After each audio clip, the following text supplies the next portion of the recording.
Hello friends, स्वागत है आपके अपने यूट्यूब चैनल श्लोक स्टडी क्लासेस में। तो हम कर रहे थे क्लास 8 का मॉडल पेपर। किसका? मैथ का। ठीक है, जो मैथ का मॉडल पेपर है उसे हम कर रहे थे। उसमें हमने आधा मॉडल पेपर पिछली क्लास में हल कर लिया था और आज था मॉडल पेपर। आज की क्लास में हम इसे कंप्लीट करेंगे। ठीक है, तो आज की क्लास में हम समझेंगे कि हमारे मॉडल पेपर में आगे के प्रश्न कैसे किस प्रकार के होने वाले हैं। ठीक है, तो बिना किसी वक्त जाया करे हम अपनी क्लास को शुरू करते हैं। तो चलो शुरू करते हैं बिना किसी देरी के। तो हमारा पहला प्रश्न ये है कि निम्नलिखित में से कौन से बिंदु एक्स अक्ष पर स्थित है। इनमें से हमें जो बिंदु दिए गए हैं ये कौन से अक्ष पर स्थित है, मतलब एक्स अक्ष पर है। तो हमारा प्रश्न ये है कि निम्नलिखित में से कौन से बिंदु एक्स अक्ष पर स्थित हैं। ठीक है, हमें ये बताना है, ये हमें जो बिंदु दिए गए हैं ये कौन से अक्ष पर, एक्स अक्ष पर कौन सा बिंदु स्थित है, ये हमें बताना है। ठीक है, तो देखिए हम आपकी जानकारी के लिए बता दें, इसमें थोड़ी सी बात ये होती है कि हमारे पास कुछ इस प्रकार के चतुर्थांश होता है ये। ठीक है, इसमें हमारे पास ये वो लाइन होती है, ये वाली लाइन होती है, इसे हम कहते हैं एक्स अक्ष की। ये लाइन हमारी किसकी है भाई? एक्स अक्ष की लाइन है। और ये वाली हमारे पास किसकी है? वाई अक्ष की लाइन है ये। ठीक है, ये बात तो हमें पता होती है ना, ये एक्स अक्ष की लाइन होती है, ये किसकी होती है? वाई अक्ष की लाइन होती है। ठीक है, तो यहाँ पे जो हमारे पास बिंदु होते हैं ये वाले, ये हमारे प्लस के होते हैं। जैसे 1 2 ये प्लस के होंगे, ये माइनस का 1 होगा, ये माइनस के 2 होंगे, ये इधर माइनस का 1 माइनस के 2, ऊपर जाते हैं तो प्लस के 1 और प्लस के 2। इस तरीके से हमारा होता है। इस साइड सब प्लस की, ऊपर साइड सब प्लस की, इधर जाएंगे तो माइनस की और इधर जाएंगे तो माइनस की। इसे हम एक्स कहते हैं, इसे हम एक्स डैश कहते हैं, इसे वाई कहते हैं और इसे हम वाई डैश के नाम से जानते हैं। ठीक है, अब हमारी एक्स जो अक्ष है वो ये पूरी लाइन, ये लेटी वाली लाइन है, ये वाली ये बड़ी लाइन है, इसे हम कहते हैं एक्स अक्ष की लाइन है। किसकी लाइन है भाई? एक्स अक्ष की लाइन है। और ये वाली लाइन जो खड़ी दिख रही है इसे हम वाई अक्ष की लाइन कहते हैं। ठीक है, तो हमसे ये प्रश्न में पूछा है कि एक्स अक्ष की लाइन पर कौन स्थित है। ठीक है, एक्स अक्ष की लाइन पर कौन स्थित है। अब आपकी जानकारी के लिए हम बता दें कि हमारे जो निर्देशांक लिखे होते हैं भी एक्स कॉमा वाई के रूप में लिखे होते हैं।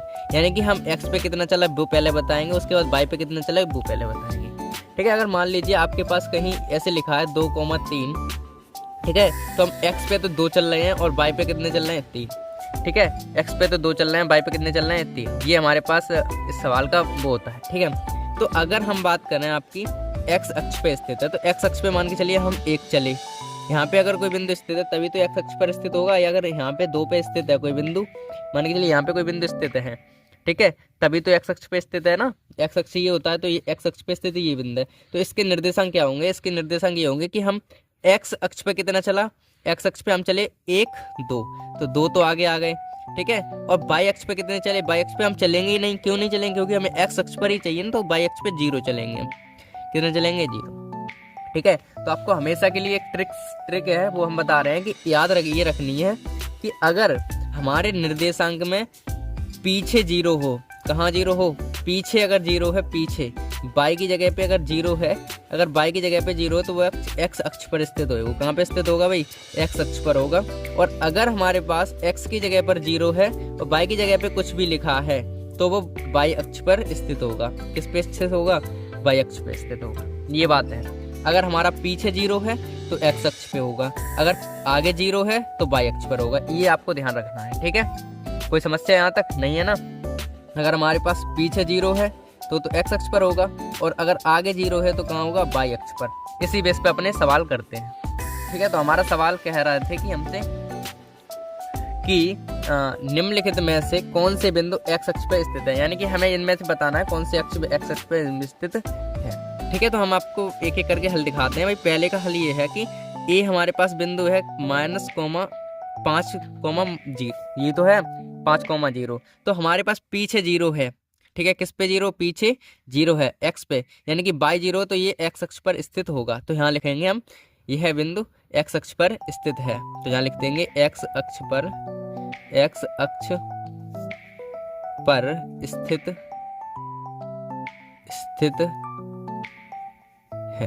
ठीक है, ये लिख देंगे हम एक्स अक्ष पर स्थित है, ये लिख देंगे ना अपना। ठीक है, अब हम क्या लिखेंगे आगे? अगला इतने काम कर लिया, एक सवाल हो गया हल हमारा।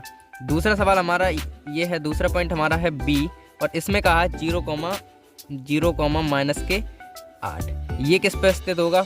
ये भाई एक्स अक्ष की पूछी ना केवल, अगर एक्स अक्ष की पूछी तो एक्स अक्ष पे स्थित तो है नहीं, ये किस पे स्थित है? क्योंकि बाई की जगह पे कुछ है तो बाई पे स्थित होगा। बाई की जगह पे कुछ है ना, यहाँ पे तो बाई की जगह पे 0 है तो कुछ नहीं है। ठीक है, बाई की जगह पे 0 तो बाई पे चला ही नहीं बेचारा, तो बाई पे होगा ही नहीं। यहाँ पे बाई पे कुछ है तो यानी कि बाई पे चला है, तो ये कहाँ स्थित है? बाई अक्ष पर। लेकिन हमें बताना है एक्स अक्ष, तो यहाँ लिख देंगे एक्स अक्ष पर, एक्स अक्ष पर स्थित नहीं है। ठीक है, एक्स अक्ष पर स्थित नहीं है, ये चीज समझ में आई आपको? एक्स अक्ष पर स्थित नहीं है, ये हमें पता चल गई। ठीक है, अब हमें तीसरा प्रश्न में हमें क्या दिया है वो देखते हैं। तीसरा बिंदु हमें सी दे रखा है 3,1। अगर हमारे पास कहीं पर 0 ना हो, कहीं पर 0 ना हो तो किसी भी अक्ष पर स्थित नहीं है। किसी भी अक्ष पर स्थित नहीं है, नहीं। अगर कहीं पर 0 ना हो, अगर हमारे पास कहीं पर 0 ना हो तो किसी भी अक्ष पर स्थित नहीं है ये। ठीक है, अगर कहीं 0 ही नहीं आ रहा है तो किसी भी अक्ष पर स्थिति नहीं है ये हमें बताना है। चौथा हमारे पास कैसे हो जाएगा? चौथा हमारे पास होगा भाई, चौथा कहाँ है? डी हमारे पास क्या है? -3,0। पीछे 0 है यानी कि एक्स अक्ष पर स्थित है। यहाँ लिखेंगे एक्स अक्ष पर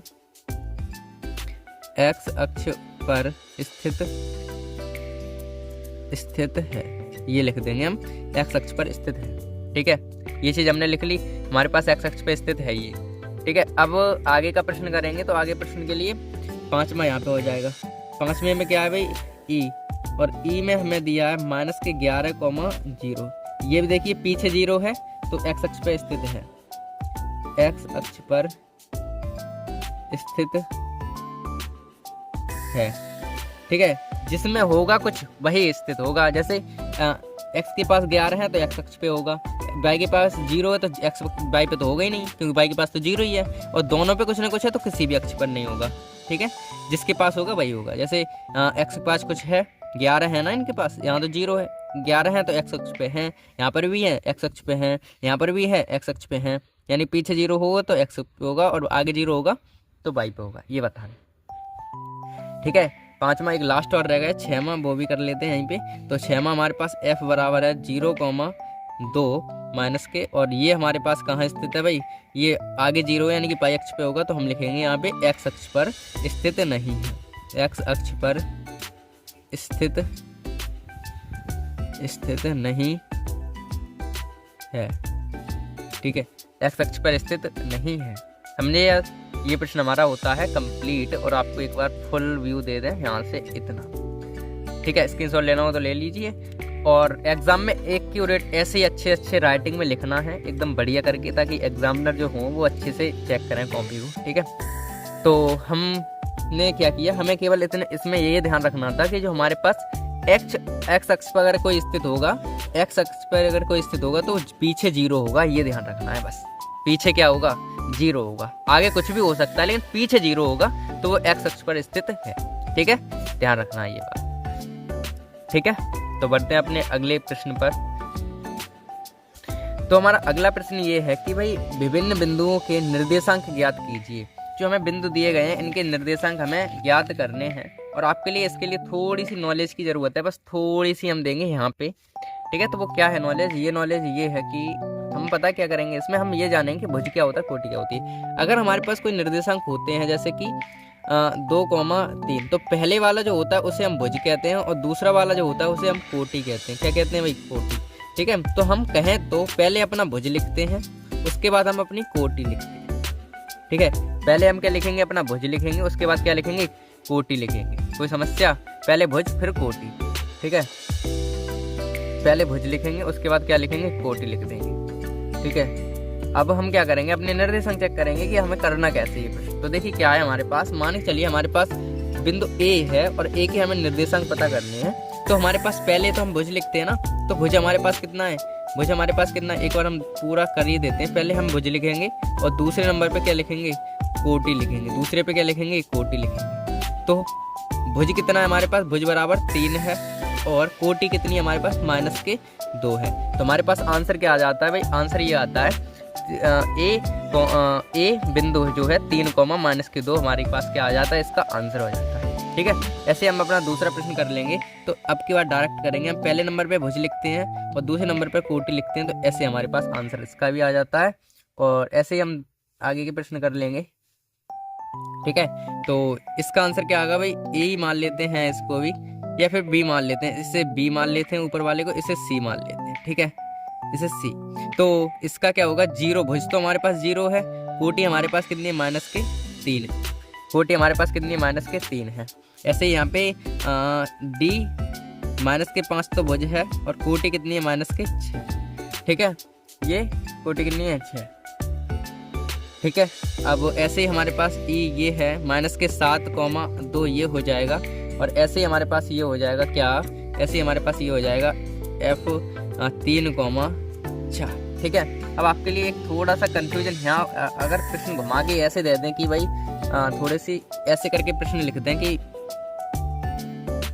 कोटि हमें पहले दे रखी है, वो कोटि हमें दे रखी हो 4, और भुज दे रखा हो हमें, भुज दे रखा हो कितने, -5। ठीक है, ये दे रखा हो। ठीक है, तब भी हम अपने फॉर्मूले पर ध्यान रखना है कि हमें पहले कोटि ही पहले हमें भुज ही लिखना है, पहले हमें क्या लिखना है, भुज ही लिखना है। तो EFG, तो जी बिंदु हमारे पास जो होगा, भुज पहले क्या है, भुज यहाँ पे तो कोटि है, भुज हमारे पास -5 है, भुज कितना है, -5, और कोटि हमारे पास 4 है। ये कंफ्यूज मत होना, पहले यही लिखना है, जो कोटि है ना, ये कोटि बराबर, तो कोटि बाद में भुज पहले, ये होता है। ठीक है, समझ में आई चीज है। तो ये प्रश्न थोड़ा सा आसान था और इसलिए जल्दीबाजी हो गई। और अब बढ़ेंगे अपने अगले प्रश्न पर। तो हमारा अगला प्रश्न है कि भाई, अगला प्रश्न ये है कि निम्नलिखित में जो निम्नलिखित बिंदु हैं, जिस चतुर्थांश में है उसमें बताना है, और निम्नलिखित को निरूपित भी करना है उस चतुर्थांश में। कुल मिला के हमें एक आरेख बनाकर उन्हें निरूपित करना है, और साथ ही साथ ये भी बताना है ये कौन कौन से निर्देशांक में है, कौन कौन से खाने में है, ये बताना है।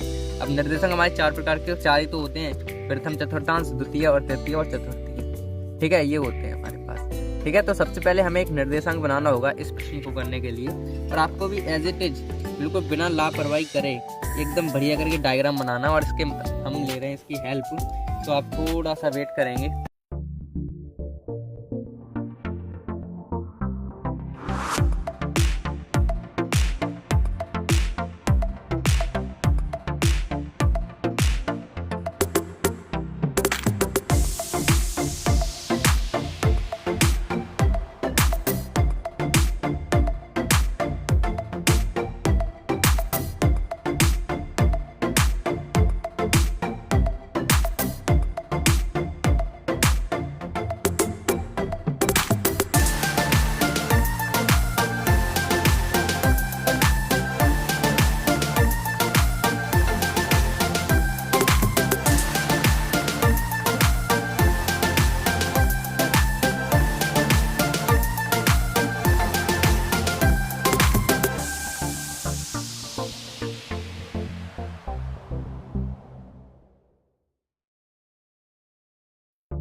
बुरी है, चलो -5 एक्स अक्ष पे ढूंढना है। माइनस के, अब इधर तो प्लस के इधर मिलेंगे नहीं, -5 इधर मिलेंगे। -5 ये रहे हमारे पास, -5 ये दिख नहीं रहा है आपको, यहाँ पे देखेंगे आप। -5 हमारे पास कहाँ, ये रहे, ये तो है -5, ये रहे -5।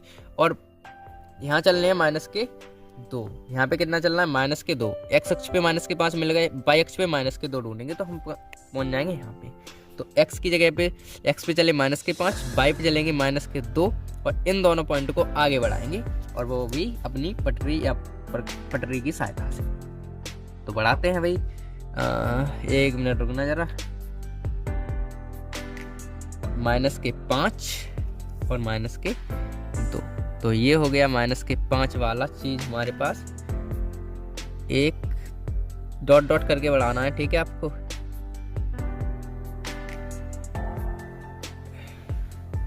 ठीक है, और इधर 5 यूं करके ऐसे, और ये जहाँ पे भी बीट करेंगे अपने आप को, काट है यानी कि मिलेंगे, वो बिंदु हमारे पास क्या होगा, वो बिंदु हम अपने ए मान लेते हैं। ए बिंदु हमारा जो होगा वो होगा क्या, जैसे हमने किसके बताए, ए होगा हमारे पास, ए बिंदु हमारे पास होगा किसका भाई, -5,2। -5 पहले चले, -5, -2। इस तरीके से हमें अपना काम करना है, ठीक है। अब थोड़ा सा फास्ट करते हैं, जल्दी जल्दी, तो 1 मिनट बस। हाँ ठीक है, अगला हमारा प्रश्न है कि भाई 4,2 कहाँ मिलेंगे। तो x अक्ष पे 4 चलने, +4 हैं तो इधर मिलेंगे, +4 ये रहे, और +2 ये रहे। ये भी ढूंढो, ये भी आगे बढ़ाएंगे तो हमारे पास कहाँ बढ़ेंगे, ये देखते हैं। +4 है ना, ये आ गए, और ऐसे बढ़ाना है, आप पटरी से बढ़ाना, ठीक है, ऐसे करके बढ़ गए। और ये हमारे पास कहाँ मिल रहे हैं भाई, ये हमारे पास कौन से बिंदु पे मिल रहे हैं, यहाँ पे मिल रहे हैं। और ये बिंदु हमारे पास होगा B, और B बिंदु होगा 4,2 का, 4,2 का।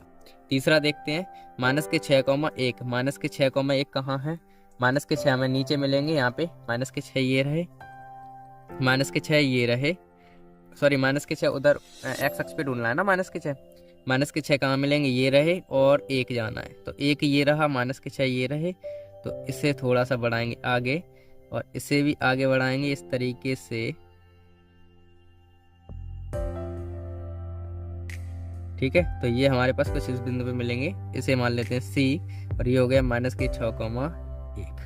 इस तरीके से हमारे बिंदु बन गए। ये एक और रह गया -7,2, तो 7 का हमारे पास ये रहे, तो हमारे पास ये रहा, तो इसे चेंज कर लेते हैं, 3 कर लेते हैं,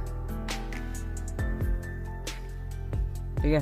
हालांकि 2 आ जाए फिर भी हमारे पास ऐसे बन जाएगा, आखिर ऐसे जाएंगे, बढ़ाएंगे। अब थोड़ा सा डायग्राम खराब हो जाएगा ना, इस वजह से तो हम 3 वाला ले लेते हैं। यहाँ ऐसे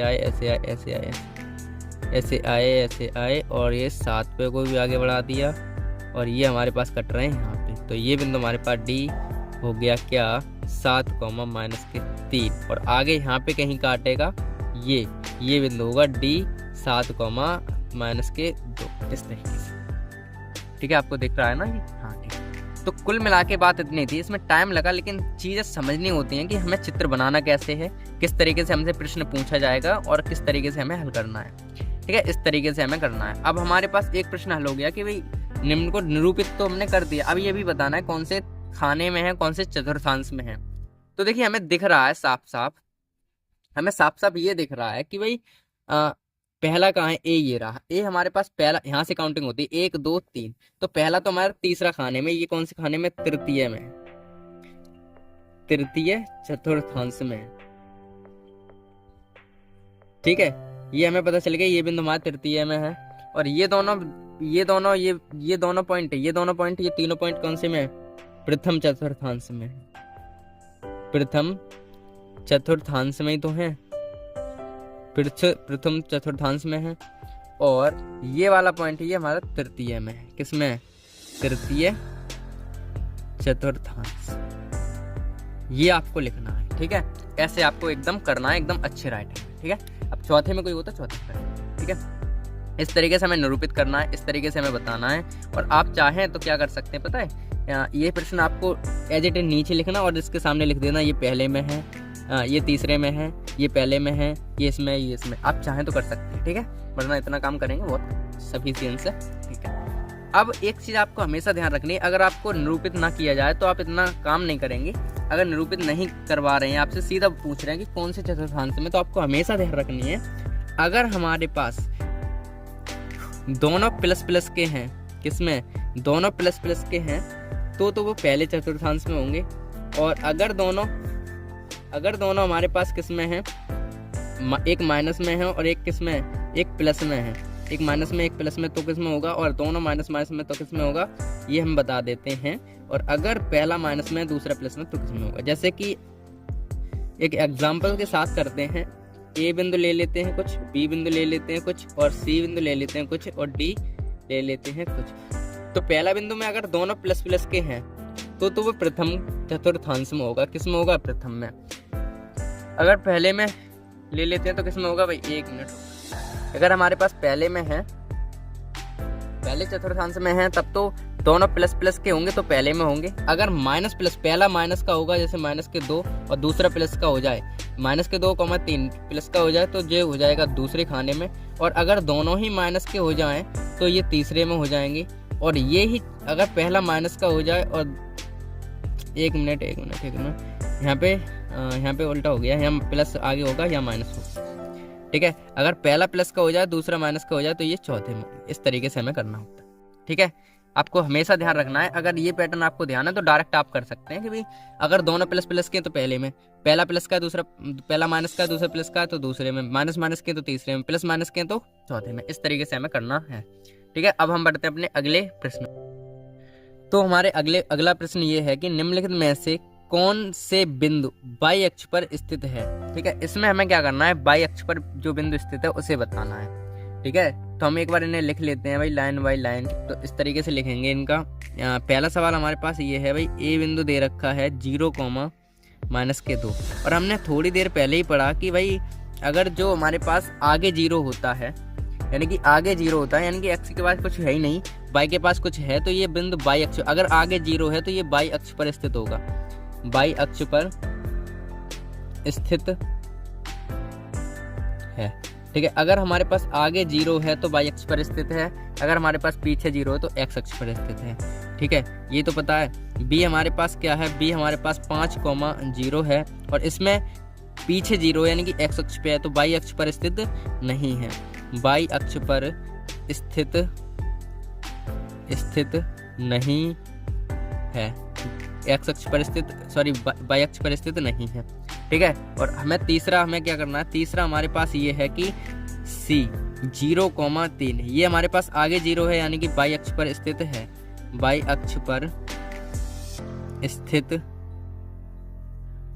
है, ठीक है, बाई अक्ष पर स्थित है, ठीक है। और ऐसे करके हमारे पास ये आ जाएगा। चौथा सवाल हमारे पास डी है कि 3,2, दोनों के पास कुछ ना कुछ है, 0 है ही नहीं, तो ये किसी भी अक्ष पर स्थित नहीं होगा, कि किसी भी अक्ष पर स्थित नहीं है, ऐसे, ठीक है, स्थित नहीं है। ऐसे ही हमारे पास क्या है अगला, 5वां ई है 3,0, अगर पीछे 0 है, अगर पीछे 0 तो एक्स अक्ष पर स्थित होता है, लेकिन हमें बाई वाला चाहिए तो लिखेंगे बाई अक्ष पर स्थित नहीं है, बाई अक्ष पर स्थित नहीं है, इस तरीके से, ठीक है। और लास्ट हमारे पास सवाल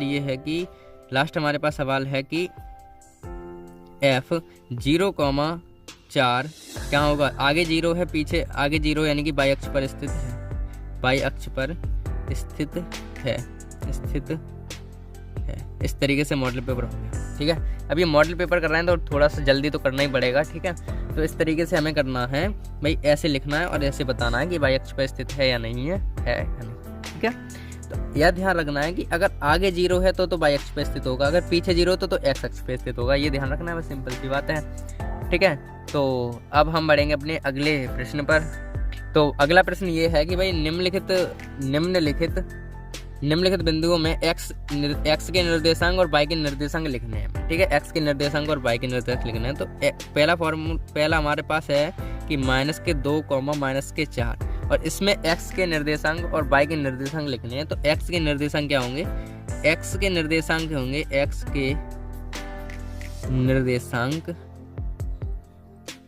निर्देशांक होंगे हमारे पास कितने, x के निर्देशांक होंगे, x का निर्देशांक पहले वाला होता है तो -2 तथा y का निर्देशांक होगा हमारे पास 3। इस तरीके से लिखना है, ठीक है। x कितना होगा, x का होगा हमारे पास, x का पहला होता है और y का होता है दूसरे वाला, ठीक है। तो इस तरीके से हमारा करते हैं। अगला खंड सॉल्व करते हैं। तो अगला खंड हमारे पास है कि भाई अगला खंड ये है कि 3, -2 में निर्देशांक बताएं। तो x का निर्देशांक हमारे पास 3 है और y का निर्देशांक हमारे पास कितना है, y का निर्देशांक हमारे पास -2 है, y का निर्देशांक -2 है ना। इस वाले में देखें तो x का निर्देशांक तो हमारे पास 0 है और y का निर्देशांक हमारे पास 3 है, और इसमें देखा जाए तो x का निर्देशांक हमारे पास -2 है और y का निर्देशांक 0 है, ठीक है। तो इस तरीके से हमारा होता है ये काम, ठीक है। तो अब बढ़ते हैं हम अपने अगले प्रश्न पर। तो हमारा अगला प्रश्न ये है कि भाई लाभ या हानि प्रतिशत ज्ञात कीजिए, ठीक है। तो हमें कुछ चीज दे रखी, क्रयमूल्य दे रखा है इतना और विक्रयमूल्य दे रखा है इतना। तो ये हमें बताना है कि इसमें लाभ % कितना है या हानि प्रतिशत कितनी है, ये हमें बताना है, ठीक है। तो सबसे पहले तो हमें ये पता करना पड़ेगा भाई लाभ हुआ है इस केस में या हानि हुई है, ठीक है। तो हमें पता होता है भाई क्रयमूल्य होता है मतलब खरीदना, मतलब हमने कितने वस्तु खरीदी है, खरीदना होता है क्रयमूल्य, ठीक है। ये होता है हमारा खरीदना, ये होता है बेचना, ठीक है, ये हमारा होता है बेचना। अब ये बताइए आप कि हमने क्या किया, इतने में वस्तु खरीदी, 75.5 में खरीदी और 83.05 में बेच दी। तो ज्यादा कम में खरीदी, ज्यादा में बेच दी, तो हमें लाभ हो रहा है ना, ठीक है, क्योंकि हमने क्रय मूल्य 75.5 में खरीदी, 83.05 में बेच दी। तो ज्यादा कम में खरीदी, 75 में खरीदी, 83 में बेच दी, तो फायदा हो रहा है हमें। लेकिन कितना फायदा हो रहा है ये हमें पता करना है। हमें ये तो पता चलेगा कि लाभ हो रहा है, भाई लाभ हो रहा है, ये हमें पता चल गया कि लाभ हो रहा है। कितना लाभ हो रहा है ये हमें पता करना है। पता करने के लिए हम क्या करेंगे, ज्यादा में से कम घटाएंगे। अब ज्यादा कौन है, विक्रय मूल्य। तो विक्रय मूल्य में से हम क्या करेंगे, क्रय मूल्य घटा देंगे। क्या घटा देंगे, क्रय मूल्य हम घटा देंगे। और ये फॉर्मूला याद करने की जरूरत है नहीं, लाभ बराबर विक्रय मूल्य माइनस क्रय मूल्य, क्योंकि लाभ विक्रय मूल्य ज्यादा है तो विक्रय मूल्य में से घटेगा ना क्रय मूल्य, ठीक है। तो आगे बढ़ते हैं। हाँ भाई, लाभ हमें हुआ है, हम कितना लाभ हुआ है, विक्रय मूल्य हमारे पास है 83.05 और 75.5, ये हमारे पास क्या है, लाभ है। मतलब घटाएंगे तब पता चलेगा लाभ कितना है। और कुछ लोगों को अब दशमलव वाले घटाए आते नहीं है, तो उनके लिए थोड़ी सी मेहनत और कर लेते हैं, ठीक है। क्या मेहनत है वो यहाँ देखिए। मेहनत ये है कि हम क्या करेंगे, ज्यादा वाले ऊपर लिखेंगे, 83.05 तो हमने यहाँ लिख लिए, और 75 यानी कि दशमलव के नीचे दशमलव आना चाहिए, और अपनी तरफ से 0 हम बढ़ा सकते हैं, कितने भी पीछे कोई दिक्कत नहीं है। इस तरीके से इसे लिख सकते हैं, ठीक है। इस तरीके से हम इनको लिख सकते हैं। देखिए 83 के 83 आ गए, 0.05 ऐसे कैसे, 75.75 ऐसे कैसे, पॉइंट ऐसे कैसे, 5 है और 0 अपनी तरफ से बढ़ा लिया, ठीक है। अब इन्हें अगर हम घटाएं तो यहाँ तो 5 बचेंगे, ठीक है। अब यहाँ पे हो जाएंगे 10 में से 5 गए, 5 बचेंगे, ठीक है। यहाँ 5 आ गए, यहाँ 10 हो गए, 10 में से इधर से आई, 10 में से 5 गए, 5 बचे, यहाँ बचे 2 बचे ना। 12 में से कितने जाएंगे, यहाँ पे 12 हो जाएंगे ना, 12 में से 5 जाएंगे, कितने बचेंगे, 7, और यहाँ पे बचे जाएंगे कुछ नहीं। तो 7.55 हमारे पास क्या आ गया, इसका घटाने पर आंसर आ गया 7.55। तो हम क्या करेंगे, इनमें से इन्हें घटा दिए तो हमारे पास आए 7.55 आ गए, ठीक है। 7.55 आ गए। अब हम क्या करेंगे, हमें लाभ हुआ है इतना, ठीक है। इतना हमें क्या हो गया, लाभ। हम चाहे तो एक अच्छे से डेकोरेशन कर सकते हैं भाई कि लाभ हमने निकाल लिया, लाभ बराबर 7.55, और इसे हम हाईलाइट कर देंगे किससे, ब्लैक पेन हमारे पास होगी ना एग्जाम में, तो ब्लैक पेन से करेंगे, ब्लैक पेन से एकदम इसे हाईलाइट कर देंगे। भाई लाभ इतना हो गया, सर को सामने से दिख जाएगा भाई इतना हलाया है, ठीक है। अब हमें निकलवाइए परसेंटेज लाभ। तो प्रतिशत लाभ का फॉर्मूला होता है, और जब भी हम फॉर्मूला लिखेंगे तो बढ़िया करके लिखेंगे भाई प्रतिशत लाभ कितना होगा, ये हमें बताना है, ठीक है। लाभ तो हो गया, लेकिन प्रतिशत लाभ हमसे पूछा है, तो लाभ इंटू 100 बट्टे में क्रय मूल्य, ये हमारे पास क्या होता है, फॉर्मूला होता है। क्रय मूल्य ये हमारे पास फॉर्मूला होता है। फॉर्मूला सीधे सीधे लगा देते हैं, ठीक है। फॉर्मूला हम अपना सीधा सीधा लगा देते हैं। तो हमारे पास लाभ तो हो गया 7.55 इंटू 100। क्रयमूल्य हमारे पास कितना है? क्रयमूल्य हमारे पास है 75.5 यानी कि है। ठीक है, आपको दिखा देते हैं भाई, ध्यान न रहो। देखिए क्रयमूल्य हमारे पास कितना था? 75.5, लाभ हमारे पास 7.55, ये हो गया। और इस फॉर्मूले में अपना मान रख दिया, लाभ की जगह ये आ गया, 100 की 100 आ गए, क्रयमूल्य की क्रयमूल्य। देखो सॉल्व करने का सबसे तरीका होता है, दशमलव सॉल्व कर रहे हैं तो हम पहले दशमलव को हटा देते हैं। देखिए दशमलव बिना दशमलव लगाए करेंगे हम। देखिए 755 इंटू 100, ठीक है, बट्टे में 55। अब देखिए दशमलव इसमें है नहीं, लेकिन अगर दशमलव नहीं है फिर भी हमें हटाए है ना, तो कुछ करना पड़ेगा ना, तभी तो हटेंगे दशमलव। तो करेंगे क्या, वो देखिए ऊपर देखिए दशमलव के पीछे 2 अंक हैं। कितने अंक हैं? 2 अंक हैं। तो हम नीचे 100 से गुणा करेंगे, 2 जीरो से गुणा करेंगे कुल मिला के। एक मतलब 1 पे 2 जीरो हो गए, 2 अंक हैं तो 100 से गुणा कर दिया। नीचे कितने अंक है? 1 अंक है दशमलव के बीच, तो 1 से गुणा ऊपर करेंगे। ठीक है, समझ में आई जी चीज? अगर पीछे 2 अंक हैं तो नीचे करना है, नीचे। अगर दशमलव हटाएंगे तो नीचे करेंगे, ऊपर वाले के दशमलव हटाएंगे तो नीचे करेंगे, नीचे वाले को हटाएंगे तो ऊपर करेंगे। तो ऊपर वाले के दशमलव हटाएंगे तो 100 से नीचे हो गया, नीचे वाले के दशमलव हटाएंगे तो 10 से ऊपर हो गया। इस तरीके से अब आगे सॉल्व करना है इसे। तो कि 755 से 755 कट गए, 100 से हमारे पास 100 कट गए, बचे 10। तो हमारे पास कितना आ गया? परसेंटेज लाभ भाई, प्रतिशत लाभ हमारे पास आ रहा है, प्रतिशत लाभ हमारे पास आ गया 10%। ठीक है, 10% हमारे पास क्या आ गया? इसका लाभ आ गया। ठीक है, इसका लाभ आ गया 10%। ठीक है, तो इस तरीके से हमें अपना सवाल करना था। ठीक है, तो आपको अच्छे से क्लियर हो गया होगा ना, ये सवाल अच्छे से समझ में आया होगा। तो अब हम बढ़ेंगे अपने अगले प्रश्न पर। तो अगला सवाल हमारे पास ये है कि भाई प्रथम 10 प्राकृत संख्याओं का माध्य ज्ञात कीजिए। ठीक है, जो हमारे पास प्रथम 10 प्राकृत संख्याएं, उनका माध्य कैसे निकालना है वो बताना है हमें। तो पहले तो हमें पता है प्रथम 10 संख्या क्या होंगी, वो लिख लीजिए। प्रथम 10 प्राकृत संख्या क्या होंगी वो हम पता करेंगे। 1 मिनट थोड़ा सा, प्रथम 10 प्राकृत संख्या क्या होती हैं वो पता कर लेते हैं पहले तो।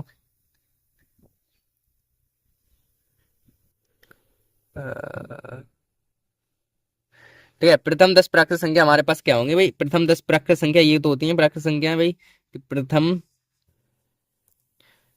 10 प्राकृत संख्याएं हमारे पास होंगी भाई 1 2 3 4 5 6 7 8 9 और यही तो हमारे पास प्रथम प्राकृत 10 संख्या होंगी ना। ठीक है, ये बात तो हमें पता ही होनी चाहिए। अब हमें इनका माध्य निकालना, तो माध्य निकालने का फॉर्मूला ये है कि हमारे पास कुल जितनी संख्या है उनका योग, कुल जितनी चीजें हैं उनका योग बट्टे में जितनी संख्या उनके भाग करना है। जैसे कि इनका माध्य निकालना तो हम इनका योग करेंगे, सबका योग का मतलब इनका योग यानी कि 1 + 2 + 3 + 4 + 5 + 6 + 7 और +8 और +9 और +10 और बट्टे में जितने लोग हैं उतने की भाग कर देंगे। 10 लोग हैं तो 10, ठीक है, 10 लोग हैं तो 10 का भाग कर देंगे। इस तरीके से हमें करना है। ठीक है, और माध्य निकालने का हमें पता है कि इनको जोड़ देंगे, इनको जोड़ेंगे तो हमारे पास कितना आएगा भाई? 55, और 55 का नीचे 10 है, इनका भाग करना है। 10 का भाग इसमें देंगे तो हमारे पास कितना आ जाएगा? इनको इनसे काट देंगे तो 5.5 आ जाएगा। किसका कितना आ जाएगा? 5.5। देखिए अगर 1 पे 1 जीरो है तो 1 अंक बाद दशमलव लग जाएगा, ये ध्यान रखना है। तो इस तरीके आप चाहे तो सीधा भाग कर दें, 10 पंजे 55 पॉइंट 10 पंजे 55, 10 पंजे 50 पॉइंट 10 पंजे 50, इस तरीके से कर दिया। तो माध्य हमारे पास कितना आ गया भाई? माध्य हमारे पास आ रहा है 5.5। इस तरीके से हमें निकालना था अपना आंसर। ठीक है, ये सवाल हुआ कंप्लीट। और अब बढ़ेंगे अपने अगले प्रश्न पर। तो हमारा अगला प्रश्न है कि भाई प्रथम 10 विषम संख्याओं का माध्य ज्ञात कीजिए। ठीक है, तो हम क्या करेंगे? अपना वही काम करेंगे, प्रथम 10 और विषम संख्या क्या होगी? प्रथम 10 विषम संख्या पूछी है, तो विषम संख्या हमारे पास क्या होती है पता है तुम्हें? प्रथम 10 विषम संख्या हमारे पास होती हैं 1 से शुरू होती हैं, फिर 1 3 5 7 9 11 13 15 17, ठीक है, और 21। कितनी होंगे? 1 2 3 4 5 6 7 8 9 और 18 1 19 और रहेगी यहाँ पे 19 और 21। ठीक है, ठीक है, तो इस तरीके से हमें करना है, इस तरीके से। यहाँ पे 19 फिर 21, तो 1 2 3 4 5 6 7 8 9 10 11 तक हो गई है, तो यहाँ पे 19 तक ही रहेंगी। ठीक है, तो हमें 10 ही लिखनी है ना, यहाँ पे लिखिए 10, ये 10 लिखा है तो 10 ही लिखनी है हमें यहाँ पे। ठीक है, तो अब हम क्या करेंगे, इनको ऐड कर देंगे। माध्य निकालने का फॉर्मूला यही तो है कि पहले ऐड करेंगे और उसके बाद जितनी संख्या उनको भाग कर देंगे। तो माध्य निकालेंगे, इन्हें सब ऐड करेंगे, तो 1 + 3 + 5 + 7 + 9 + 11 + 13 + 15 और +17 और +19, ये हो गया हमारे पास इसका ऐड। और बट्टे में हम कितने लगाएंगे, बट्टे में कितनी संख्या है, ये 10 है ना, क्योंकि 10 पूछी थी, 10 है, तो हम इनका भाग कर देंगे। इनको हम ऐड करेंगे तो माध्य हमारे पास आ रहा है, इनको ऐड करेंगे तो हमारे पास आ रहा है 100, ऊपर वालों को ऐड करेंगे तो 100 आएगा और बट्टे में आएंगे 10, और इनका भाग कर देंगे तो माध्य हमारे पास निकल के आ जाएगा, माध्य हमारे पास निकल के आ जाएगा 10 से कट जाएंगे 10 बार, तो माध्य हमारे पास कितना आ गया, 10 आ गया। ठीक है, तो इस तरीके से ये भी प्रश्न हुआ कंप्लीट। तो ये प्रश्न थोड़े से आसान है और आपको अच्छे से आ भी गए होंगे। ठीक है, तो अब बढ़ेंगे अपने अगले प्रश्न पर। तो हमारा ये प्रश्न, अगला प्रश्न ये है कि यदि 6 8 15 x तथा 7 का माध्य 10 हो तो x का मान ज्ञात कीजिए। ठीक है, ये हमें ज्ञात करना है भाई कि अगर हमारे पास इन सब का मान जो है वो कितना है, इन सब का मान माध्य 10 है, तो x का मान हमें ज्ञात करना है। ठीक है, x का मान हमें क्या करना है, ज्ञात करना है। ठीक है, तो करते हैं सॉल्व। तो हमारे पास ये दे रखे हैं परीक्षक भाई कि हमारे पास पता है ना, माध्य हमारे क्या होता है, माध्य बराबर होता है कुल संख्या इनका योग। तो 8 है, 6 है, 8 है, x है और 15 है और 7 है, 8 6 8 15 x और 7। ठीक है, ये हमारे पास है। और बट्टे में हमें पता है कितना आता है, बट्टे में जितने लोग हैं 1 2 3 4 5 लोग हैं, तो 5 हम आएंगे बट्टे में, कितने आ जाएंगे यहाँ पे, 5 हमारे पास क्या आ जाएंगे, बट्टे में हमारे पास 5 आ जाएंगे। ठीक है, ये गलती हो चुकी है। ठीक है, 5 आ जाएंगे और यहाँ पे आ गए भाई 10, माध्य में दे रखा था ना 10, यहाँ देखिए माध्य 10 है तो माध्य हमारे पास 10 आ गया, और ये ऊपर के ऐसे कैसे ये आ गए, और बट्टे में 1 2 3 4 5 है तो 5 आ गए, इस तरीके से। ठीक है, और हम क्या करेंगे, इनको सबको ऐड कर देंगे और ये हो जाएंगे 6, इधर से जोड़ लेते हैं भाई, 15 और 5 20 और 21, 21 और 8 कितने हो जाएंगे 29, और 29 और 7 कितने हो जाएंगे भाई 36। ठीक है, कितने हो जाएंगे 36, और बट्टे में हमारे पास 5 चल ही रहे हैं, ये 5 हैं। ठीक है, 5 चल ही रहे हैं हमारे पास। ठीक है, अब हम क्या करेंगे, यहाँ पे एक चीज और रख गई, इनको जोड़ लिया, इनको जोड़ा, हमारे पास 36 आए, ये x बची, ये भी हमारे पास यहाँ पे आ जाएगी। ठीक है, x हमारे पास यहाँ पे आ जाएगी प्लस में। ठीक है, तो अब हम इनको इधर करेंगे गुणा, 10 × 5 आ गए बराबर 36 ऐसे के ऐसे प्लस x ऐसे की ऐसे। ठीक है, ये भाग में थे, इधर पहुंच जाएंगे गुणा में। 36 हमारे पास नहीं, 36 इनको कर लेंगे तो 5 भाई 50 होते हैं ना हमारे पास, 50, और ये प्लस के तो जाएंगे माइनस के 36 हो जाएंगे और बराबर x बचे। ठीक है, अब हम इनको सीधे सीधे कैलकुलेशन करके घटा देंगे तो ये बचेंगे हमारे पास, कितने बच जाएंगे यहाँ पे 14 हमारे पास बच जाएंगे, 14 x आ जाएंगे। ठीक है, तो x का मान हमारे पास कितना आता है, 14 हमारे पास x का मान आ जाएगा। ठीक है, इस तरीके से ये प्रश्न करना हमें था। ठीक है, आपको अभी एक बार दोबारा से दिखा देते हैं क्योंकि इसमें थोड़ी सी गलती हो गई थी ना, इस वजह से। ठीक है, तो बात ये थी कि हमें दे रखा था भाई, ये संख्या दी 6 8 15 x और 7, हमने ये इनको जोड़ा 6 8 x 15 और 7 इनको जोड़ दिया, और बट्टे में कितने लोग हैं 1 2 3 4 5 लोग हैं, तो 5 बट्टे में आ गए। ठीक है, इनका माध्य हमें दे रखा था 10, तो माध्य की जगह हमने लिख दिए 10, और इनको हमने ऊपर अंकों को जोड़ के x हमारी ऐसी की ऐसी आ गई, और बट्टे में 5 है ही, और इनको इधर भेजेंगे तो ये 50 हो जाएंगे गुणा करके। ठीक है, और ये 36x ये आ जाएंगे 36 + x, 36 इधर जाएंगे माइनस के हो जाएंगे, और ये बच जाएंगे 14। ठीक है, तो x का मान हमारे पास 14 आ जाएगा इस तरीके से। ठीक है, अब हम बढ़ते हैं अपने अगले प्रश्न पर। तो अगला प्रश्न हमारे पास कुछ इस प्रकार से है, और अगला यानी कि लास्ट सवाल है ये। तो ये प्रश्न हमारे पास इस प्रकार से है कि भाई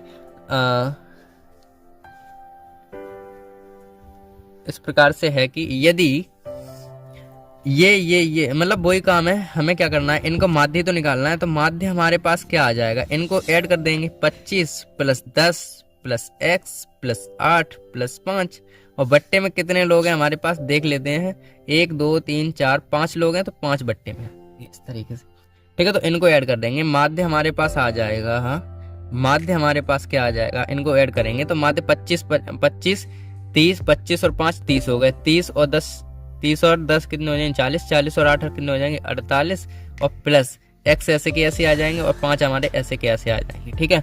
माध्य हमें दे रखा है कि माध्य हमें दे रखा है 12, तो 12 हमारे पास कितना आ जाएगा, यहाँ पे माध्य की जगह पे 12 आ जाएंगे, 48 ऐसे के आ जाएंगे, x ऐसे के ऐसे और बट्टे में 5 ऐसे के ऐसे, 5 का इधर गुणा कर देंगे तो 12 पंजे होते हैं हमारे 60 और 60 48 x प्लस x ऐसी की ऐसी, ठीक है। तो 48 माइनस के आ जाएंगे इधर और x ऐसी, 60 ऐसे कैसे 48 इधर आ जाएंगे, ठीक है। तो x बराबर हमारे पास कितना आने वाला है, x बराबर हमारे पास आने वाला है, x बराबर 10 में से कितने बच जाएंगे हमारे पास, ये बच जाएंगे 2 और ये बच जाएंगे 1, ठीक है। तो 12 हमारे पास इसका आंसर आ जाएगा, 60 में से 48 जाते हैं फिर भी 12 ही बचते हैं हमारे पास, ठीक है। तो हमारे पास आंसर कितना आ गया इसका 12, ठीक है। तो आज की क्लास में तो बस इतना ही, मिलते हैं हम अगली क्लास में, ठीक है। अब की बार हम चैप्टर वाइज चलेंगे, चैप्टर के साथ वीडियो बनाएंगे, ठीक है। मॉडल पेपर आज का खत्म हुआ है यहाँ पे, मिलते हैं अगली किसी मज़ेदार वीडियो में, तब तक के लिए बाय।